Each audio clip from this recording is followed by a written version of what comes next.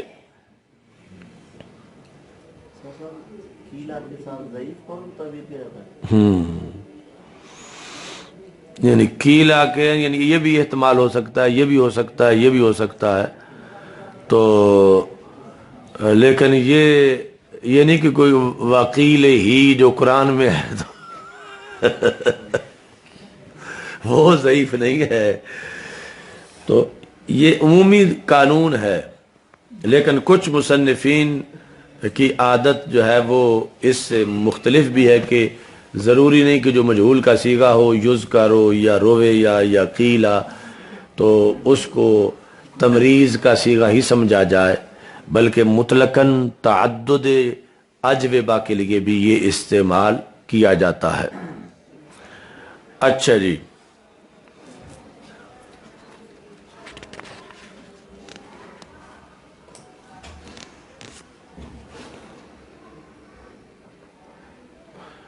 مسلم شریف میں یہ حدیث اس طرح ہے،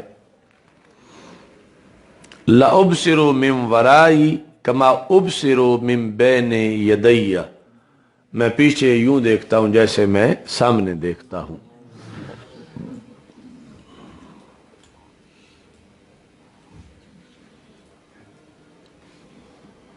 تو اب یہاں واضح آ گیا کہ ایک ہوتی ہے بصیرت اور ایک ہوتی ہے بصارت، تو یہاں ابصار سے پتہ چلا کہ یہ آنکھوں کا دیکھنا مراد ہے،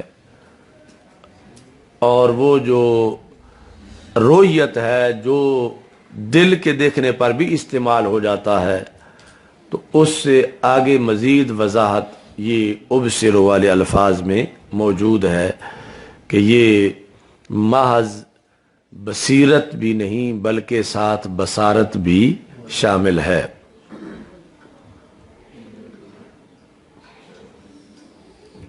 حضرت بقی بن مخلد کہتے ہیں،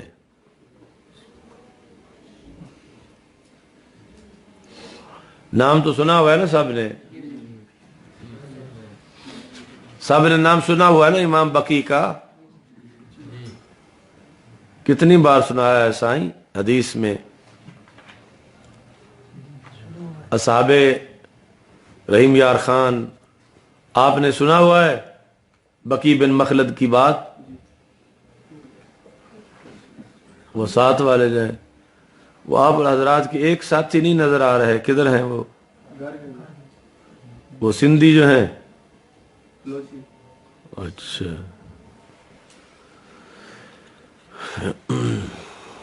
تو بقی بن مخلد جو ہیں یہ اپنا پڑھنے آئے تھے بغداد شریف اندلس سے چل کے، اب یاد آیا ہے؟ ہاں، تو یہ آئے تھے تو اس وقت امام احمد بن حنبل رحمۃ اللہ علیہ پر پابندی تھی، پڑھا بھی نہیں سکتے تھے، جلسہ کرنا تو دور کی بات ہے۔ تو انہوں نے بڑی مشکل سے ان کا گھر ڈھونڈا اور ان سے یہ درخواست کی، تو انہوں نے کہا کہ یہاں تو کوئی آ نہیں سکتا۔ یہ بات بھی وہ ان کو گھر کے اندر داخل کر کے کر رہے تھے کہ یہاں ایجنسیاں ہیں، آنے پر پابندی ہے، لوگ یہاں سے نہیں گزر سکتے۔ تو انہوں نے کہا کہ میں اس شہر میں نیا آیا ہوں، تو مجھے لوگ پہچانتے نہیں کہ میں کون ہوں، تو میں پھٹے پرانے کپڑے پہن کے بکاریوں کی طرح ہاتھ میں کاسا پکڑ کے کشکول، تو یہاں سے میں گزرا کروں گا، تو آپ میری آواز سن کر جب میں مخصوص نعرہ بلند کروں گا، آپ جس طرح بکاری کو دیا جاتا ہے کچھ تو دروازے پہ آ جانا، تو اتنے میں مجھے ایک حدیث پڑھا دینا، تو میں یہ سمجھوں گا کہ میں اتنی دور سے جو آیا ہوں تو میرا سفر جو ہے وہ کارگر ثابت ہو گیا۔ تو پھر اس طرح وہ روزانہ گزرتے رہے۔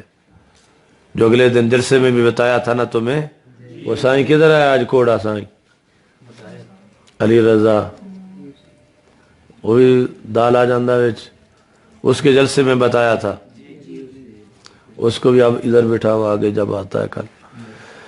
اچھا جی، تو یعنی اتنی پابندیوں میں بھی امام بقی امام بن ہی گئے اور حدیث حاصل کر لی امام احمد بن حنبل سے۔ اچھا جی، یہاں لکھا ہے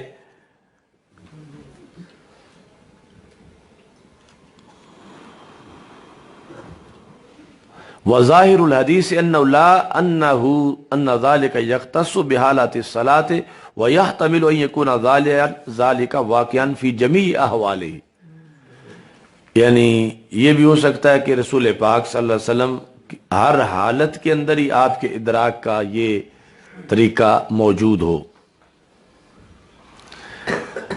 حکا بقی بن مخلد، حضرت بقی بن مخلد نے کہا انہو صلی اللہ علیہ وسلم کان یبصر فی الظلمات کما یبصر فی الضوء، کہ نبی اکرم صلی اللہ علیہ وسلم اندھیرے میں بھی یوں ہی دیکھتے تھے جس طرح کہ روشنی میں دیکھتے تھے۔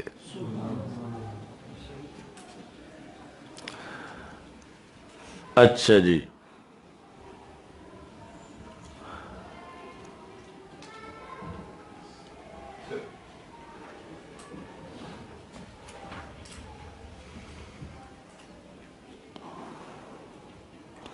تو یہ جو گزرا ہے یعنی رسول اکرم صلی اللہ علیہ وسلم کے لحاظ سے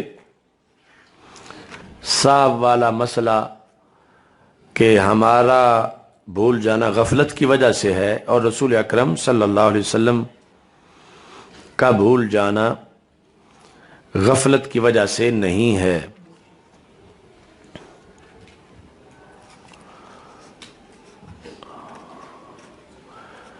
تو یہ جب میں فارسی پڑھتا تھا تو اس وقت فارسی والے سال میں ہی، چونکہ 3 سال مکمل کیے تھے، تو یہ اس وقت پہلا سال تھا یہ امتحانات تنظیم کے جو میٹرک سے فرض کیے گئے تھے، اس سے پہلے صرف دورے کے تھے۔ تو فارسی اس میں یوسف زلیخا تک پڑھی تھی۔ یوسف زلیخا کتاب دیکھی ہوئی ہے؟ کون سی؟ پنجابی والی نہیں سائیں، کس نے لکھی ہے؟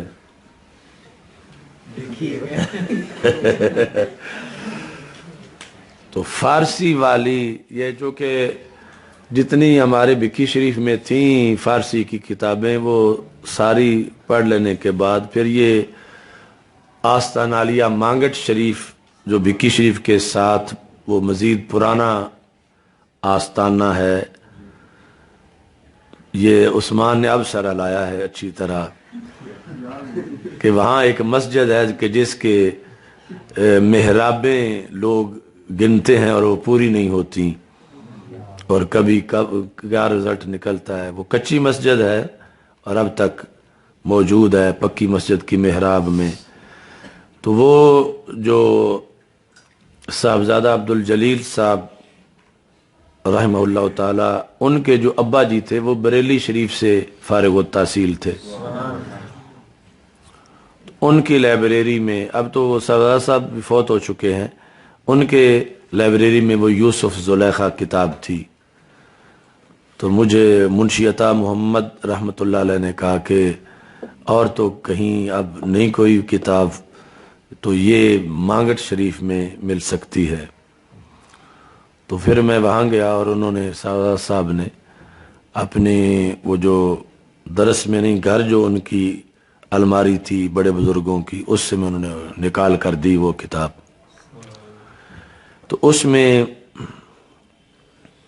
نعت شریف میں جو شعر لکھا تھا تو اس کے اندر کتابت کی غلطی تھی، تو ہمارے بزرگوں نے اس کو کاٹ کر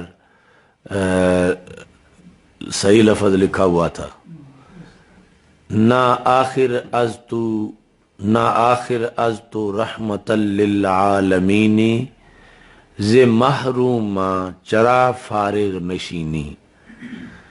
تو کتاب میں لکھا ہوا تھا غافل، ز محروما چرا غافل نشینی، تو وہ انہوں نے کاٹ کے غافل کی جگہ فارغ کا لفظ لکھا تھا کہ نا آخر از تو رحمت للعالمین، کہ آپ کے علاوہ تو کوئی اور رحمت للعالمین نہیں ہے.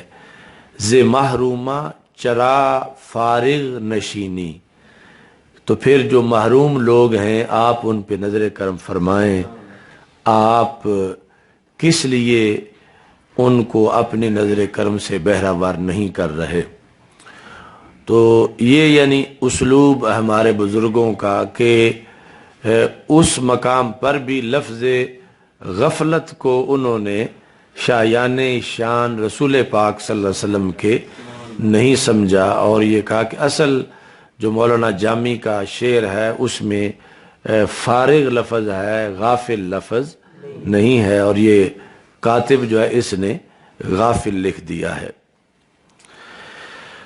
اچھا جی، باب حل یقالو مسجد بنی فلان. یہ بھی یعنی امام بخاری کے جو ترجمۃ الباب ہیں ان کی قسموں کو بیان کرنے کے لحاظ سے ہے کہ بظاہر لگتا ہے کہ یہ بھی کوئی بات ثابت کرنے کی ضرورت تھی، لیکن حقیقت میں اس پر کوئی پھڈا گزر چکا ہوتا ہے، تو اس واسطے وہ پھر ضمن میں وہ کہتے ہیں کہ یہ مسئلہ بھی ثابت ہو جائے. یعنی یہ کہ غیر اللہ کی طرف مسجد کو منسوب کرنا، اس کا کچھ لوگ انکار کر رہے تھے، تو انہوں نے کہا کہ نہیں، یہ بھی ثابت ہے. باب حل یقالو مسجد بنی فلان، کیا یہ کہہ سکتے ہیں کہ بنی فلاں کی مسجد، یعنی مسجد ویسے تو اللہ کی ہے لیکن بیک وقت اللہ کی بھی ہے اور ساتھ بنی فلاں کی بھی ہے. مسجد موچیاں والی، کماراں والی، لوہاراں والی، شیخاں والی، مہاجرین والی، تو بہت سے نام ہیں. تو ان کی دلیل امام بخاری نے پیش کی ہے کہ رسول اکرم صلی اللہ علیہ وسلم نے مقابلہ کروایا بین الخیل التی ازمرت، درمیان ان گھوڑوں کے کہ جن کی ازمار کی گئی تھی یا تزمیر کی گئی تھی. تو پہلے یہ حدیث کے جو الفاظ ہیں ان کے لحاظ سے ازمار جو ہے وہ یہ ہے کہ اسے ہی تزمیر کہتے ہیں کہ گھوڑے کو اچھی طرح چارہ ڈالا جائے، بہت زیادہ کہ موٹا ہو جائے، جس کو پھٹ جانا بھی کہتے ہیں. اچھی طرح جب موٹا ہو جائے تو پھر 40 دن تک اسے صرف قوت لا یموت دی جائے، یعنی اتنا کہ جس میں صرف وہ اس کا معمولی گزارا ہو سکے۔ اچھا جی، تو اس کے ساتھ پھر اس کو پسینہ دلایا جائے کہ وہ جو اس کا گوشت تھا اس کے خلیوں کے درمیان سے جو خلا ہے وہ نکل جائے اور اس کا گوشت مضبوط ہو جائے۔ تو زیادہ پھولا ہوا جب اس طرح تھا، پھر آہستہ آہستہ سکڑتا، اگرچہ باریک سا گھوڑا ہوگا لیکن مضبوط بہت زیادہ ہوگا۔ تو یہ اضمار تضمیر ہے گھوڑوں کی، ان کی طاقت کے لیے۔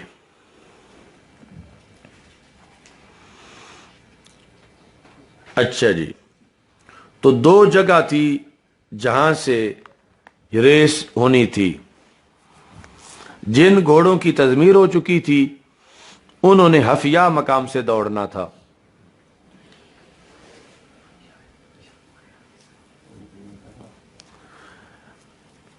اچھا جی،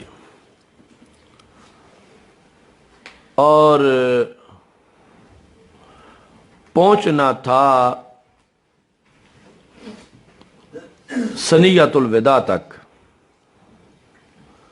یہ وہ پہاڑی تھی کہ جہاں سے مہمانوں کو رخصت کیا جاتا تھا۔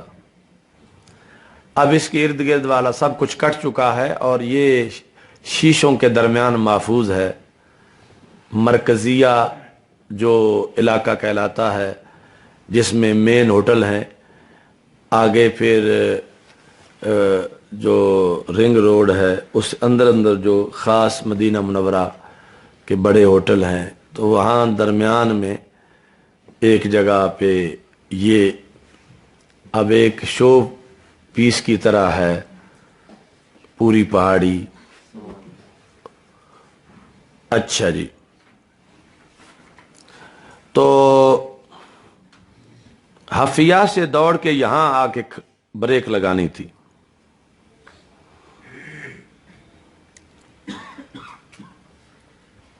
یعنی دور سے دوڑنا تھا مدینہ منورہ کی طرف، تو زیادہ لوگ اس طرف کھڑے تھے کہ جنہوں نے دیکھنا تھا کہ پہلے کس کا گھوڑا پہنچتا ہے۔ وسابقہ، یہ ہے باب مفاعلہ، مسابقہ۔ اب جدید عربی میں مقابلہ کے لیے بھی المسابقہ بین القراء۔